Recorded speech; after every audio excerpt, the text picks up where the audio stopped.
Mark C. Danielewski, The 50-Year Sword. I will hold the book up every now and then to the camera like this so you can see, because this book is full color and there are amazing illustrations all throughout.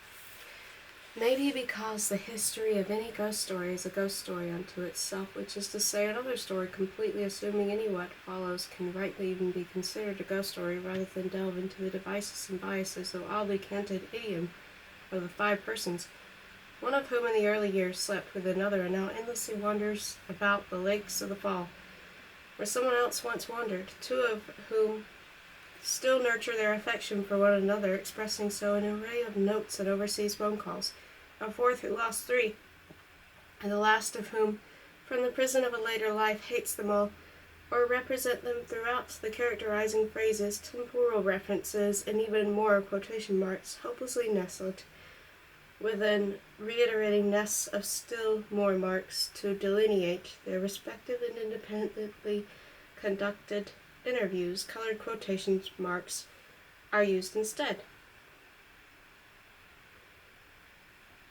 Light brown, 1. Ochre yellow, 2. Orange, 3. Pink, 4. Brown, 5.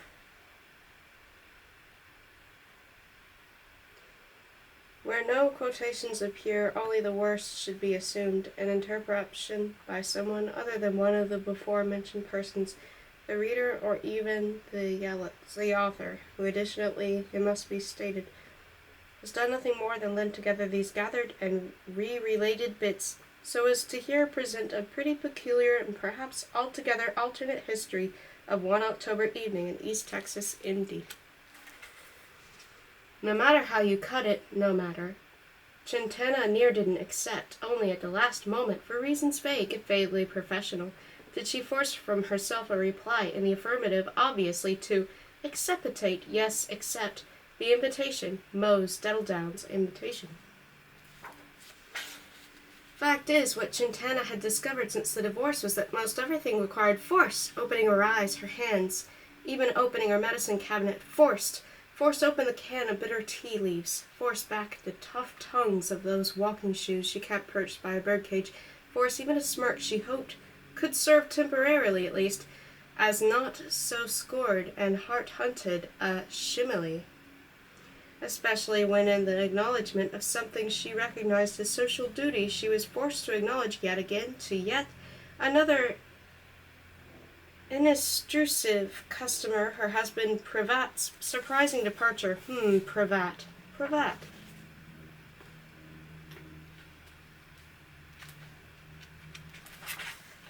Force back something else, too. Mustn't forget that. The terrible agony she wished day out and night in to lash across the throat of anyone who forced from her all such incessant acts of acknowledging in the first place. Despite pacific beliefs, only affliction promised her peace.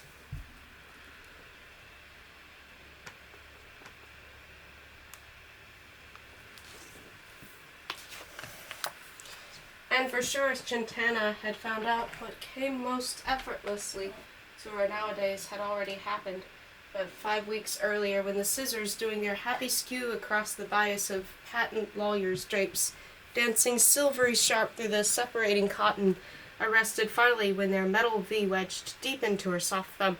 She lost the nail, but the local hand surgeon stitched back the flap, taped on a butterfly for good measure too, and she had forced herself to thank him and somehow carry on, but she did not then, as she could not now, seem to acknowledge to herself just how easily she could have seen it hap to someone else's thumb. And so of course Chintana had once more reconsidered whether or not she'd make it to Mose Dettledown's Halloween party, and seems she probably would have taken a miss had it not been for her twin stitchamake Stichimicated in Austin, who had sternly counseled risk it, so Chintana had risked it, preparing her bitter tea and swallowing hard before leaving behind the thread and machines of her trade, her unoccupied cage.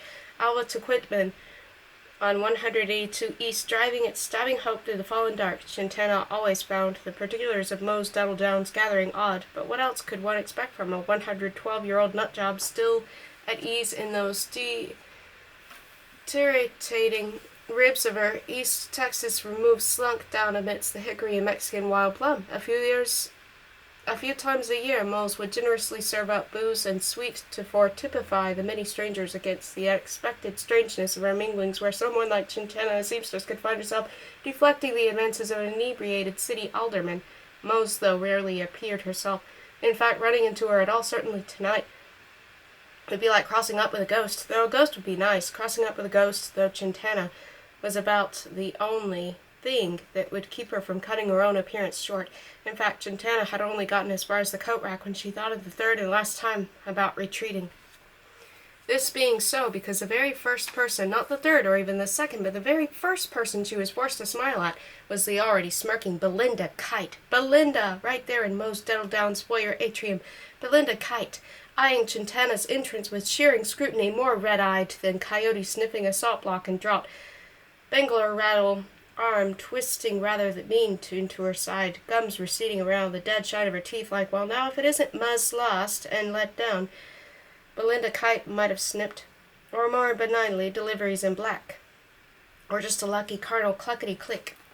And maybe something like so did actually tickle her teeth-tickling lips, but it never got no further. Not that night, and not when a cold night it had already become, because the sharpest tongue in East Texas knew better. One word, even the slightest indication of intimacy, could very well have brought about her own extinction, and had the two women actually touched, or that perhaps, something slight in passing, the results would have been cataclysmic, even worse, unimaginable. And so right there on the spot, those pocketed eyes flittering nervously around like a murder of crows told Chintana Belinda Kite knew exactly what she had become. Here then was another consequence of Belinda Kite's stolen times with Pravat. Belinda Kite, who would routinely make anyone cry from Fort Worth to Nacogdoches, who would certainly make some poor wretch cry tonight, saw right then, right square in the middle of Moe's Downs foyer atrium, something she could not challenge or even reach for, and so practically ran scurrying backwards, pocketing eyes, splatting off to his side until Oliver was side-winding, gone for the stammer of guests in the back. Chintana shook and sighed, and reconsidered her twin's counsel. Maybe some things aren't worth the risk, and then along came the little ones, and that sure put a change on her. After all, what did they know about risk, or care for that matter? They were too young. Their play, their privacy of the practical mayhem and racket protected them, zigzagging this way, there way, dashed down diversion, fast across the dining room, eastern cottontails, sweet baby bob whites, some downstairs, spinning sideways, socks slipping them up, some on the smooth grooved floors, but those small hands always grabbing fast enough, possum grip for a corner, just in time to catch the slide and swing of them, celebrating arc towards another rout hall. And sure come the spring's wrap-around porch outside with its gape of the sweet gum, loblolly pine and maple could serve their turns, prescient turns, but tonight with the wind already whipping up something wrong, the dogs howling in their kennels, 5 such orphans confined their tight-eye hues to the shadow of adult conversation in back rooms steeped in abandonment. This was abandonment's insurrection, the coup de grace of feral play. And so they flung themselves panting and rosy, past the foyer door.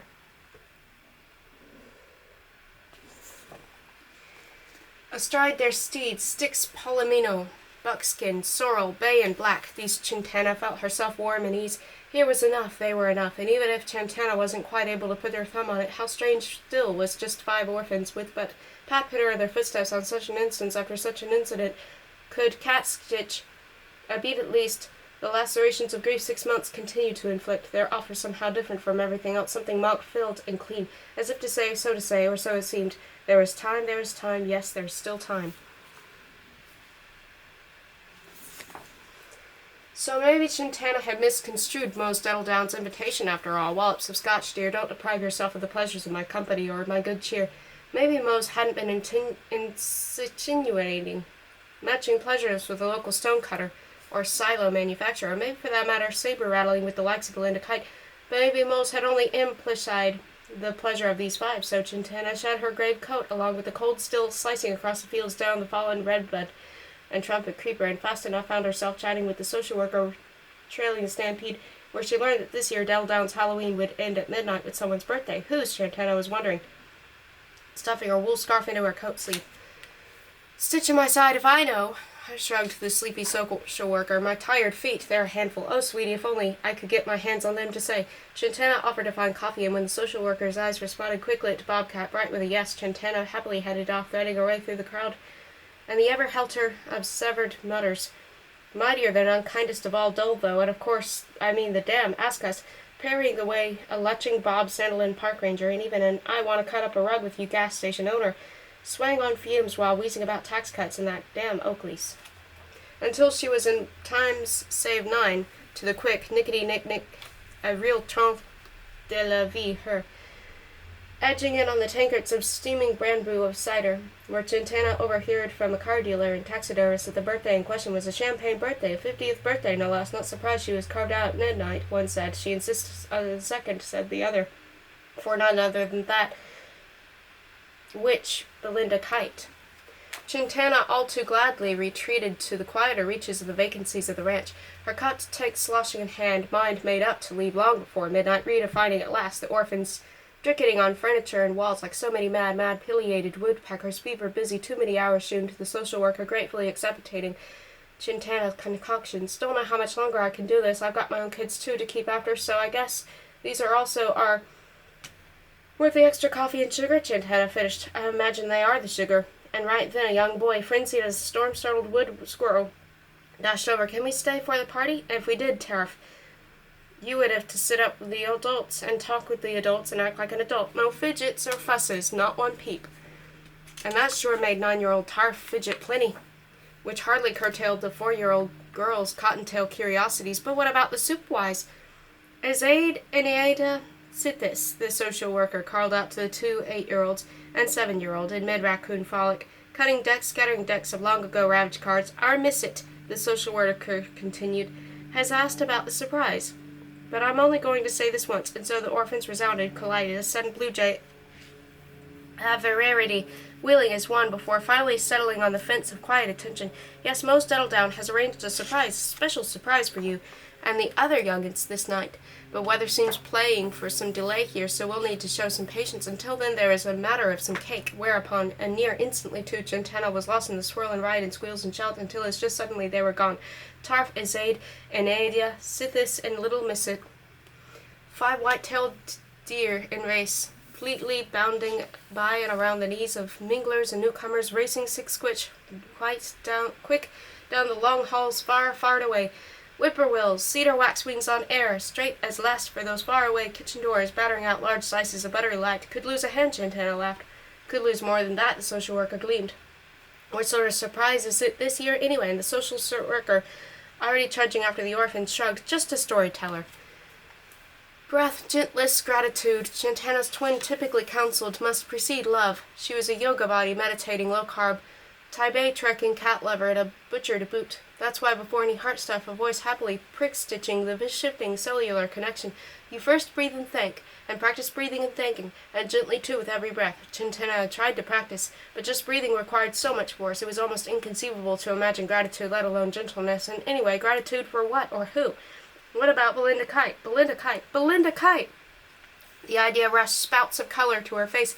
That lavish creature of bleach and gold, proudly pedigreed in the bloodlines of Texas bullery with a predatory cursatory taste for minor men of all sports, usually not citizens, neither offering the poor minority the charity of her shape and touch, offering them their reverie, who would as casually buy a Mercedes or dole out mercy over every other year. Her mercy last year in the back seat of her SUV with one of those boat people, a Thai flowerman married to a Thai seamstress, a tight, muddy man, who could tenderly lit fields of wild lupine, a blackberry lily, and lush evening primrose from the grieving earth. Neither Chantana nor the marriage could afford that kind of Mercedes or survive that kind of mercy. Pravat never had a chance, and the loss of some larger dream for him, some cultural intertwining collusion, coupled with betrayal, Belinda Kites and his own, left him too cut up inside and all gutted and gutless after all to carry on, and so to have him, all Belinda had to do was press into his cupped hands a frail bit of embroidery her own fingers had clumsily threaded at points bled upon, barely managing with cruel white work and a forbidden stitch the smocking shade of a single harvester with dark orange wings, to leave him through and soon after too. Belinda Kite was far more bloodless. A pasty, blue-eyed ex-officer explaining in diligent tones how even stepping towards a doorbell could be read as trespassing and so punishable by the law. Chintana found out every disconcerting detail and even snip-snip undid, clip-clip, stitch by stitch, the offending thief not intoxicant spell-casting lure because Chintana had been the only one Pravat knew well enough to confess his torture to. When he left in April, flights of green-backed herons shrieking in his brow told her what he'd already made of his wife, but the falling egret on his lips also told her he had finally stopped bleeding inside. He could smile vaguely again, limply clap her hand with his two riverbed hands, nodding gratefully only because, like the desiccated rose of his flowers and tears, black crouches, all of it now mere shadows on the gray, he too was like a passing day, was already gone. The social worker had mentioned the other young'uns, but that night Chintana saw no sign of any more.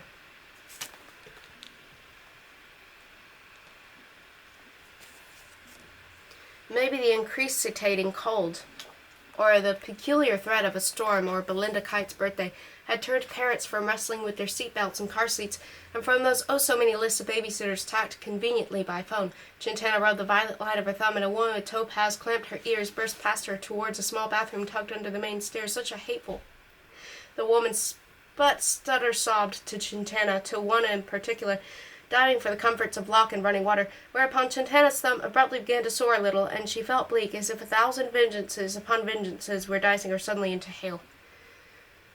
Though the cause was none too mysterious, the front door just stood wide open, though when it had been flung so, Chintana would never remember. The porch lights were extinguished too oddly, and what's more, a shadow now cut across the threshold, though without a moon or stars in the Texas sky, this was an awful impossibility for here reaching towards her.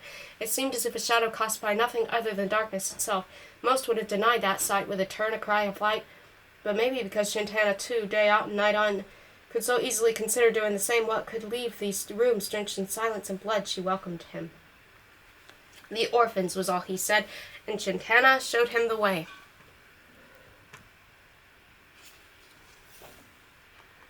At first, the 5 orphans, 5 jittery swamp rabbits, 5 know-some-better gophers, recoiled at the sight of the storyteller. It didn't help that the library had not suited his taste. This hulking form, bent and growling, had led them up a tight-winded of back stairs into a small parlor already dimly lit with 5 season-poured candles of ginger, cinnamon, nutmeg, cloves, and molasses, clustered in an uneven arc away from 5 dark windows, all tightly closed. Surely Moses' work. Only when he finally sat down on the floor did the orphan seem to relax, enchanted quick enough by the manner of his diminutive shedding, so crossing his legs, folding himself into himself, refolding until right before his eyes, and no longer seemed howling or gulping, but sat quiet still, overdraped in his strange silvery black tunic, his head heavily bowed. Following this example, Tarfus, aid Enadia, Sithis, and Misida sat down too, crossing their legs, if not exactly little. The bushy blue stem cozy, then armadillo tight, wanting now only to know what was inside. As for the social worker, with her burden of watchful responsibility momentarily suspended, she took her place in the black corner lounge chair, stretching out her legs, yawned. Chintana well succumbed to her own shadows and seat, trying idly to figure out this figure's peculiar origins, the narrow eyes, the sharp squeezed brows, the profoundly wide forehead, or the dark lips, rounding out into the deeper creases of the cheek, all mute and formless, but somehow adding up to something Chintana knew only as awfully, or perhaps it wasn't him at all, but another question of origin, the box he carried. A narrow thing with angles of black, 6 feet long, easy, with an ochre sash for a handle above the odd engraving T5OYS. The 4 hinges faced in towards him, the 5 metal latches faced out towards the orphans. The number of latches confused her, and warned her, but Chintana didn't know what to do with warnings anymore. What I have to tell you, he began, slowly, I must show you, but what I show you I must also tell you. I have only myself and where I've been and what I found and what I now bring, and it will frighten you. This was not the way of such tales for 5 such orphans usually began. Miss It cocked her head to one side, and his aid's hands fussed in his pocket. Well, that maybe would still see some fun, Chintana mused. Maybe the storyteller's strange and pompous gravity would be refused with fitterings and frowns, but yes, if the cloudy phrases released them, his ever so slight nod toward the box recaptured them, all I have to offer right there to see, but if you scare easily you should leave. Tarf looked at his aide, who looked at Enadia, who looked at Sithis, who looked at Missit, who defiantly looked back at the dark man and his long box with angles of black, and so they all stayed. I'm a bald man with a very black heart.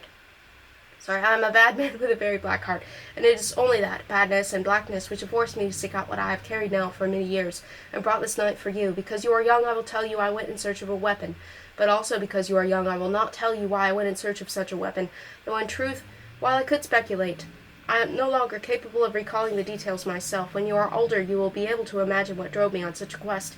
You will know then more than me. But saying this, he did not look at the orphans, only at Chintana, and maybe it was a coincidence, but her thumb began to hurt a little more. At first I went to places I knew, familiar places. I examined ropes and knives of many sorts. I considered oils and poisons. I toyed with explosive. I handled guns. Small guns, big guns, guns powerful enough to sever something, anything is half. With just one blast, Chintana shifted uncomfortably.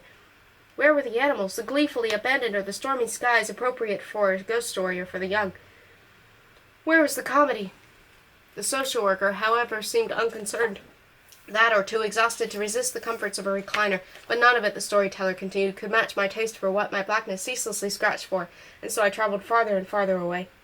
From the north to the south, mountain to valley, coast to coast, season by season, until finally I left the country on a ship, setting out for far-away places where faces are different and songs cradle words neither you nor I have ever heard, and everywhere I stopped, everywhere I ate or drank or slept, I asked about a weapon.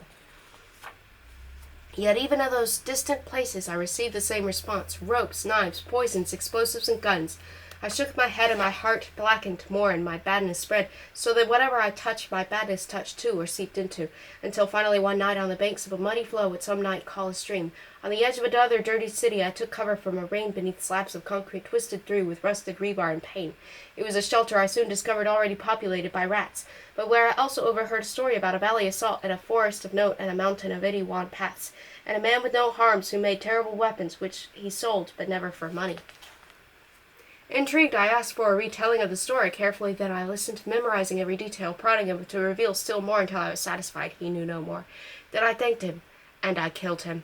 Chintana jerked forward sharply, trying in vain to grab hold again of the words so casually uttered, so easily laid open, laid bare, unable to believe he'd said them in the first place, even if his Ada did whimper and miss its head bent down. Her eyes suddenly fixed absently on the worn, crimp-stitched carpet. If only the social worker had given just one indication of alarm, Chintana would have put a stop to the whole thing, but blinks too of disbelief, enforced probably by our own torpidor, could merely put both women on a temporary state of alert. Only his eyes, great pools of glum lake ice, told Chintana what he had just succeeded in doing, and he had involved them, and once more now made them accountable. Soon then, his always low, rum-biddling voice continued. The gutters of cities, curious derelictions half buried in abandoned farmlands, poisonous pools lingering in ancient quarries, began to speak to me of a way, and I listened and I followed. And after many months and roads strewn with ruin, I came upon a course to what I would call the Valley of Salt.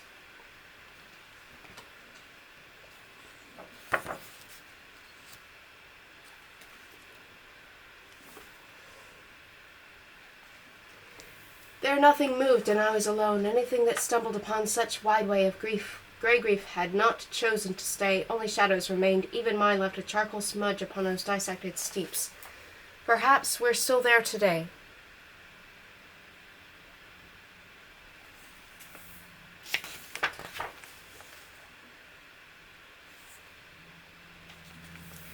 And I saw remnants of many a strange shadow, too. Did you know stars have shadows? They do. And can you imagine what it feels like to walk upon the shadow of a day? I can't, but I don't have to.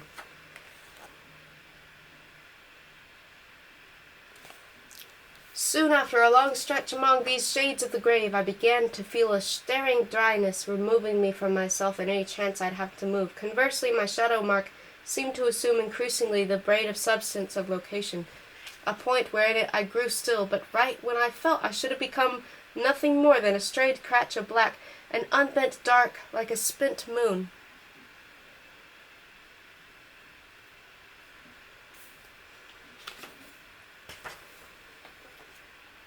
I found I had left the Valley of Salt and was now deepening into the forest of falling notes.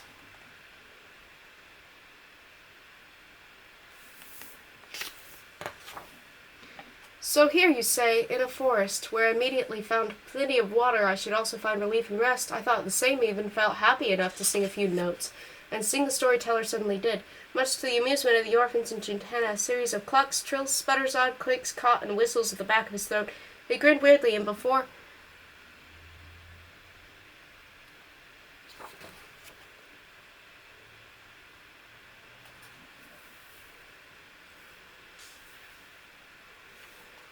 stopping even hooned.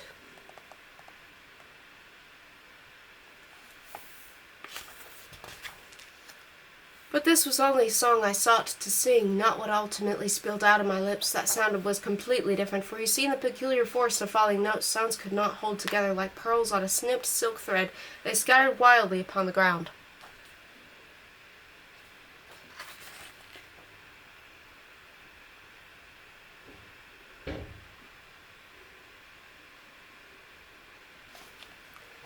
It did not matter the sort of sound either, whether a melody, a whistle, or even a nick-tick or click-crit.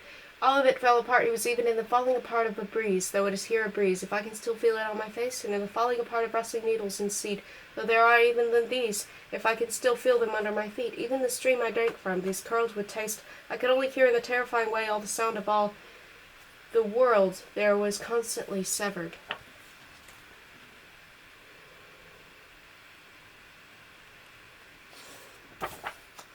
Worse, what was initially curious and startling became more and more terrible, for I began to fear, as the sound of my passage, even my own thoughts, were dismattered, that I was with ever varied velocity going nowhere, that I had come from nowhere, that I was lost, and soon too, like the matter of uncertain breath, would scatter among the turns of unspeakable wood.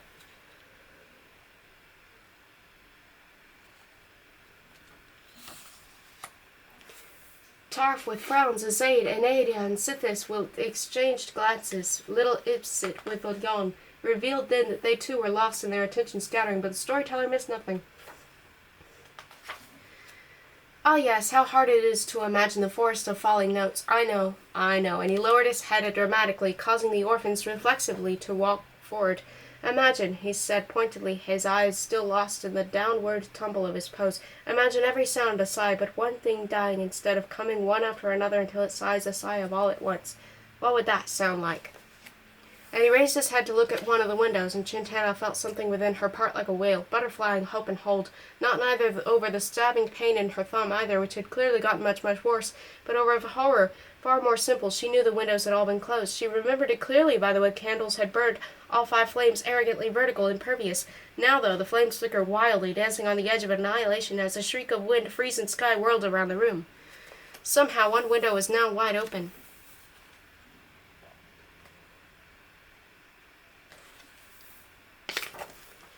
Already the social worker had leapt up to close it, puzzled, confused, but clearly too drowsy to pay too much mind. The storyteller had the answer, but he only looked at the orphans with his own questions, which they responded to, and in surprising unanimity, with a question of their own. Then what happened? I left gladly the forest of falling notes, only to find myself at the base of a precarious path rising up through the twisting leaps of snow and looming boulders wrapped in pale wisps of always moving cloud.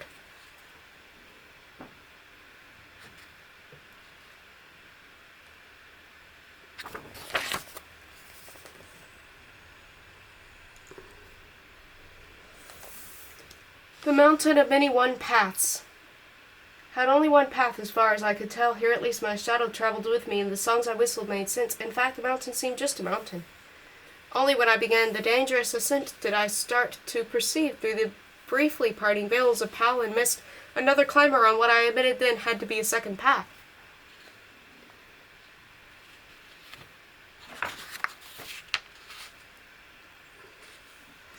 Soon, though, the figure was enveloped in white, never to be seen again. I had begun to forget this sighting when on a completely different part of the mountain below me this time I momentarily caught sight of another climber on a third path.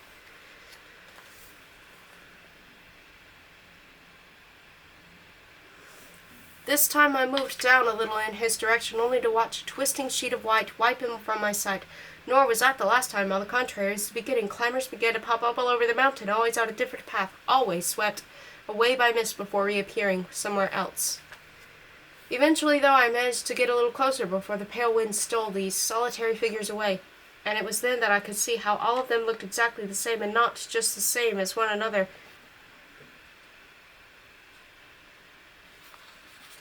but the same as me.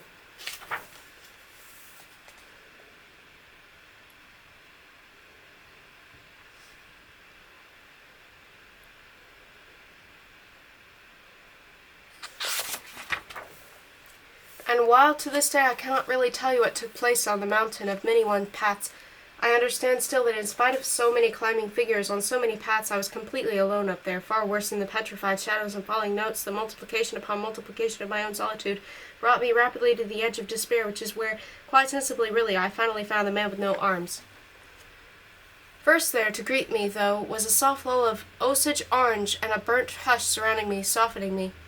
Oh, how sleepy my strange travels had made me, so I fell into a hammock hung between two black willows, two black hills, overleaning the edge of a pond, where I slept 3 days and 3 nights, and when I last woke I saw another side of that pond small hut, the door wide open, with smoke drifting up from a chimney somewhere off in the back. Upon entering I found only chairs and a tiny table supporting one bottle of hot tea.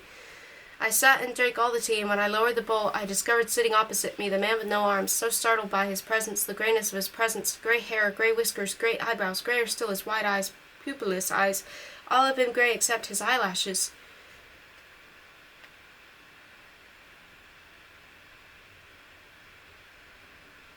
Long willowy lashes rising out and up as if they were not falling away from the earth itself, not gray at all, but a luminous violet. I jerked backwards, dropping the empty bowl, a lingering clatter.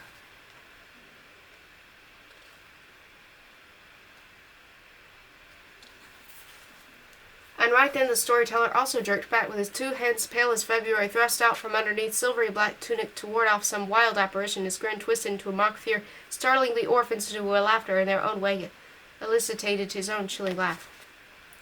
You have come a long way, the man with no arms said to me first, and I, in vain trying to locate the fallen bowl, could only nod. You have come for one of my swords, and again I nodded, though I had not known the weapons he made were swords. You know they are expensive, but your heart is black, and price as much as you know what price is no matter for you. I said yes at this time, and the man with no arms laughed like a corkscrew.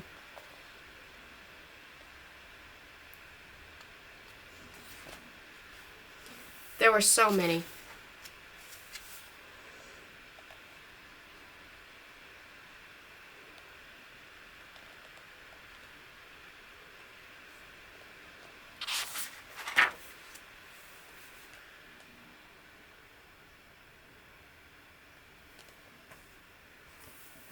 Some were so small they could barely reach halfway across one of your palms. Some, though, were as wide as a stair, some wider than a road, some curved like thunder.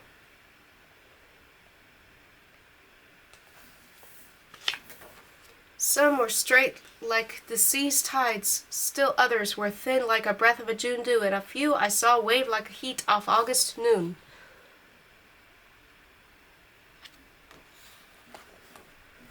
But all, as far as I could tell, had the same type of blade, milky white, glossy and cold, like a fog creeping low across a morning before a funeral. In fact, so curious was I about their composition, I reached out to touch one, and if not for a sharp click and a wild fluttering of his violet eyelashes, I would have succeeded. They cut every time, warned the man with no arms, every time. Smartly I withdrew. Here he blinked quickly at a blade, at least 4 feet long, tapering to a blunt tip. This one took me 3 winters to make. It kills the taste of salt. The one next to it kills the smell of wind. Lupine, blackberry lily, and lush evening primrose. There, turning a fat blade suspended in the buzz.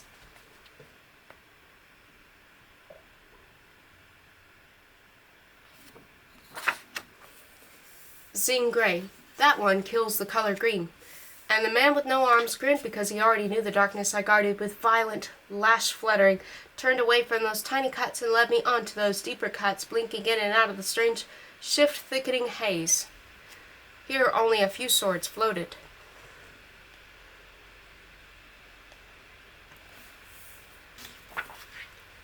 These ones take lives, his violet lashes battered, but unlike the smaller ones and fat ones, they all appeared to be the same sleek and long, and bowed like a theft.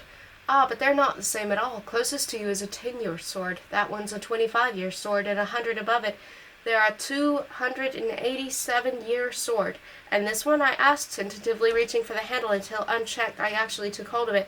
That's your 50-year sword, he said oddly. You almost can't see the blade. I added, marveling at the way the weapon bit through the air, the way the finely carved handle, bound in a fine fall braid, beaded with winks of pale purr, seemed with every swipe to melt into my palm. Oh, the man said with no arms, chuckled. You can never see the blade. which I would not understand until I returned and found my blade dissolved into breezes and hours. But will it kill? I wanted to know, dimly resenting him now that my sword hung once again in that flickering deep, and half a century from birth to the final second of the 50th year. Every time, most of the time, this surprised me. Why most? No weapon is perfect. Whatever this blade passes through, it most certainly will divide, though there is something which can stitch and hold the wound. What's that? Ah, your heart is blacker than will ever be told, but that is why you're here.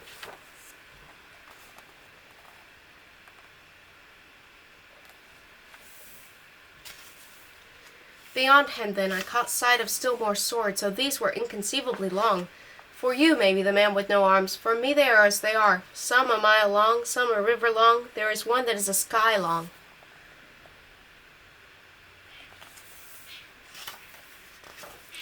They kill lives, too?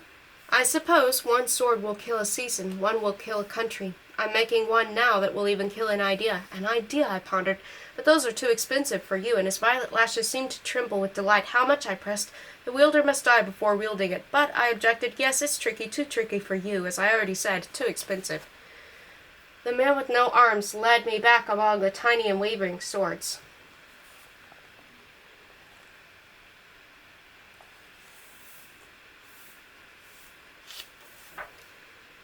These cost a breath you may never take again, those a feeling you may never shape again. Then his lashes quivered daintily. Beware, though, as all are double-edged and come with this warning. Should a wound ever fail, you will vanish like the blade you wield. But I didn't care. What about the 50-year sword? Your sword? The violet lashes twitched slyly. I could not object. I knew it, too, as my sword. I knew when the handle melted beneath my fingers and the blade shivered familiarly along my arm and into my past. Yes, how much is my sword? A memory you have which would have outlived you. And before I had even finished saying agreed, the man with no arms somehow already held clenched between his teeth the handle of a sword with a blade which swayed like a long blade of evening grass. Just as quickly, too, he slid behind me, and I felt a sting between my shoulder blades, and then a fire and a cold and a sudden something steeped of hurt, and then my eyes dried up, and they also hurt. There blinked the man with no arms, happily showing me what was now separate, suspended carefully in the air. A single harvester with dark orange wings, struck through with light dapples of bruised dark. What is it, I wanted to know, but his violet lashes flickered as if now to say no, and boxed up my 50-year sword and never said more.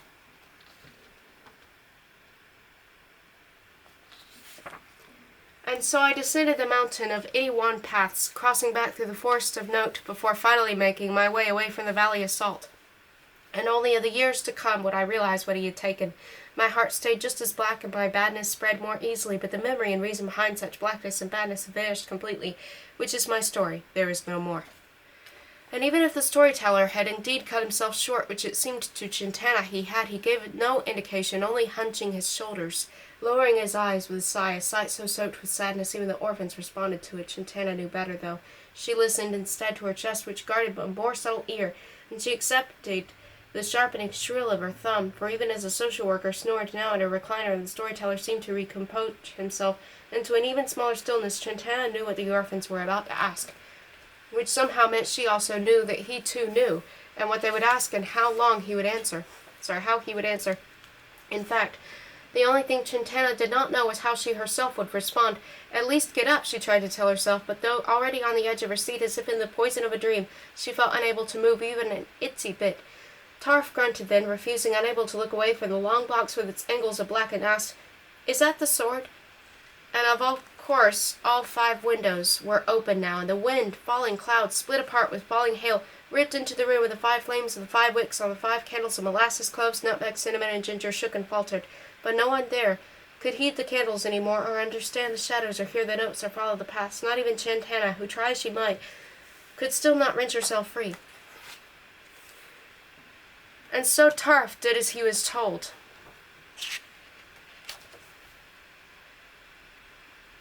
Lifting the first latch.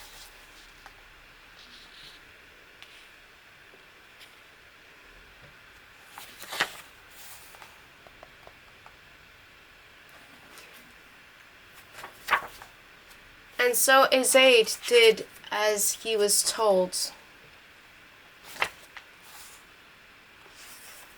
lifting the second latch. Oops. And so Aneda does as she was told, lifting the third latch. And so Sithis did as he was told, lifting the fourth latch. And so Missit did as she was told, lifting the last latch. And then all withdrew as the storyteller leaned forward and lifted the lid.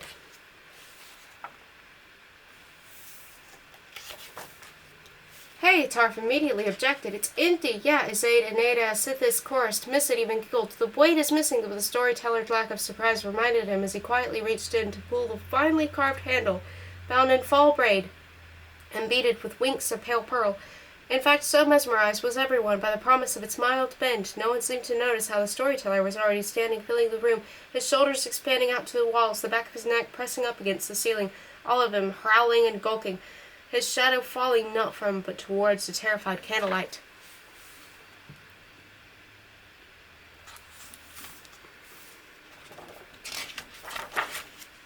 Whereupon he began to swing the handle in a wide but deliberately slow arc, as if to pass a long blade through the wicks of those 5 candles nearly 6 feet away, where indeed a yellow panic there, perhaps by extraordinary coincidence, momentarily cowered onto the rounds of blue and drowning smoke, but his lips gleamed sharp and red, and then as if gripping the handle with both hands, he raised it high above his head, twisting his shoulders away, though never relinquishing his gaze, fixed awfully on the orphans, still seated at his feet.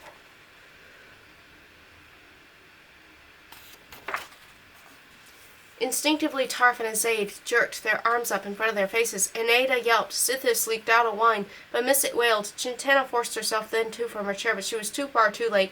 The storyteller already swinging down and across the necks of 5 orphans, a vicious and terrible round with even worse implications if his hands hadn't clutched nothing at all. For indeed the height of their ruin yet before their crime, they too, those hands, pale as February, had been so seamlessly, so expertly, so stripped clean, replaced with a ladle of angry air. Tripe, hogwash,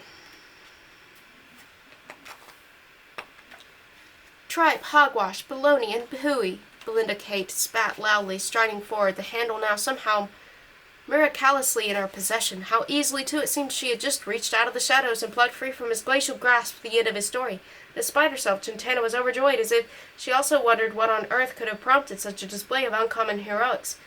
Had some protective instinct suddenly insisted she act on behalf of the orphans, or was it just more evidence of Belinda Kite's natural predisposition to spoil a pretty gripping moment? Whatever the case, Belinda now dangled the curious handle between her 2 very nimble fingers. It's time to cut out such doo-doo.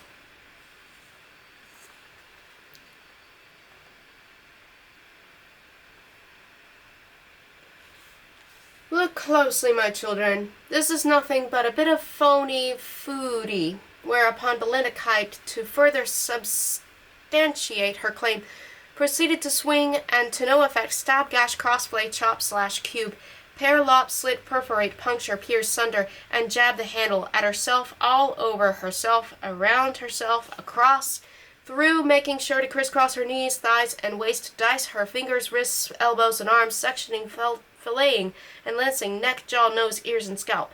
A complete hacking and dissecting of her body entire, with no part of her uncut, untouched, or unmitigated.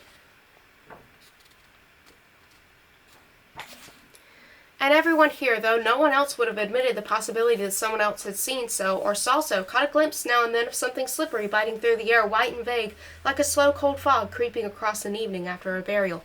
Belinda Kite sent the storyteller packing with his long box of black angles, and leave he did in the aftermath of the blizzard, even if no one saw him go. The social worker loaded the children into the van, only to discover it wouldn't start. Chintano's stumper cables didn't help. A county clerk called a tow truck. Someone then remarked that the night felt wide and deserted without creature or comparison, wrought of wood and mud mute. The kennels empty, not even a wing, flinging its shady whisper over fields void of paw print, step, or moon.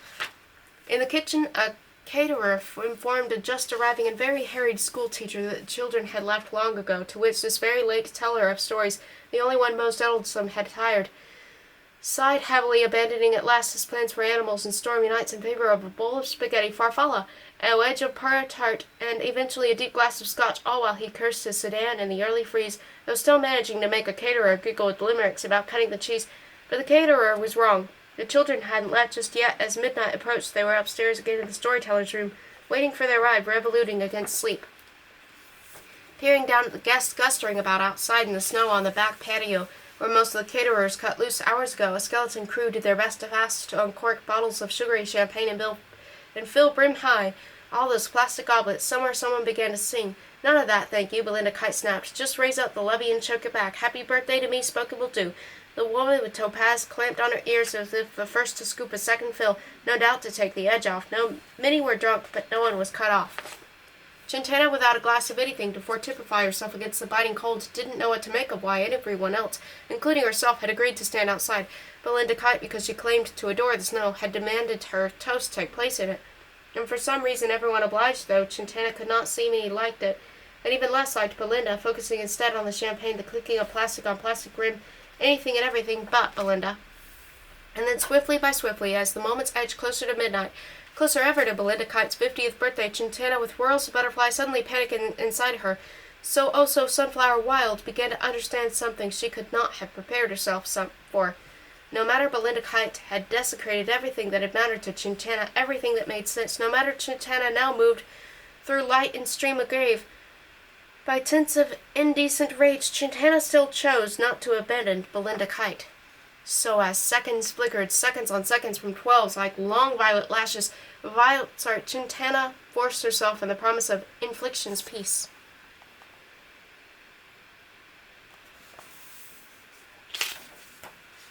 It was, after all Chintana had of her. In fact, it was all Belinda Kite had of herself. That once ago frail embroidery her fingers had nimbly and tenderly stitched and bled upon, finding in grassy thread the shape of a single harvester with dark orange wings, long gone, yet by which Chintana could now clearly find, recovering it, reminding it, releasing it, as if she had immediately remembered when Pravat had last handed it to her. For this was what hurt so much.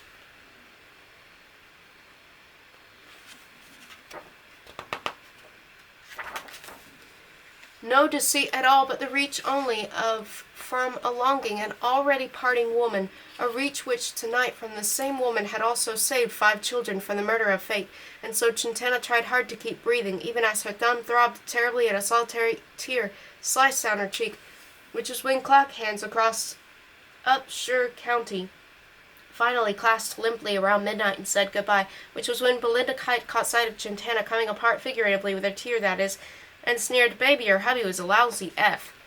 From their window the children were the first to see snow splash red. Even before Belinda Kite knew what was happening, before she could make sense of the muffled screams and recoil suddenly unrounding her, as she, right on the spot, literally went to pieces. Tarf, Eneda, Missit, Izaid, and Sithith saw all 5 fingers slide away and tumbled to the ground in a soundless spray of blood.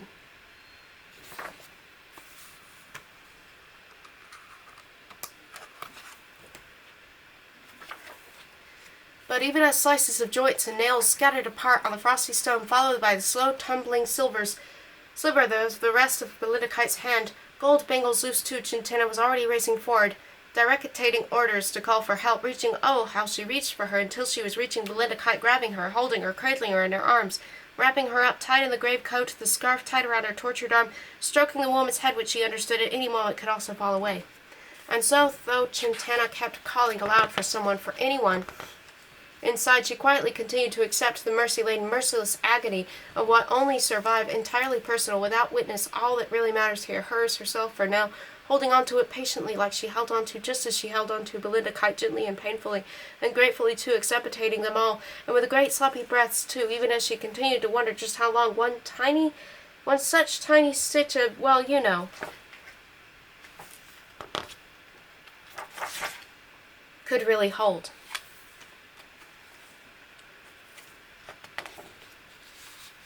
Stitching by Atelier Z.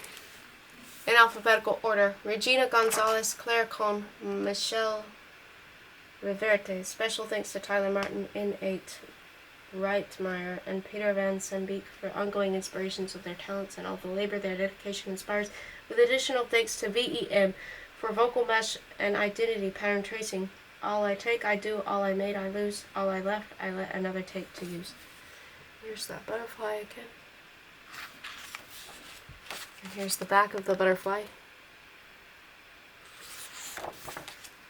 And here's like all the yarn, not yarn, all the strings and stuff.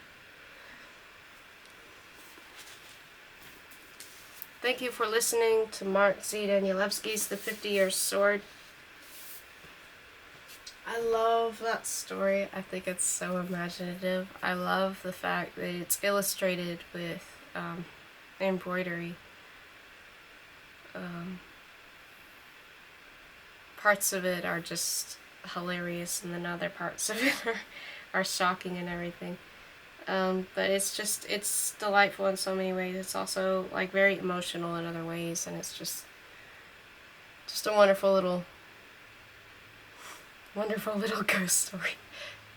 If you could call it a ghost story, but anyway, it's fantastic.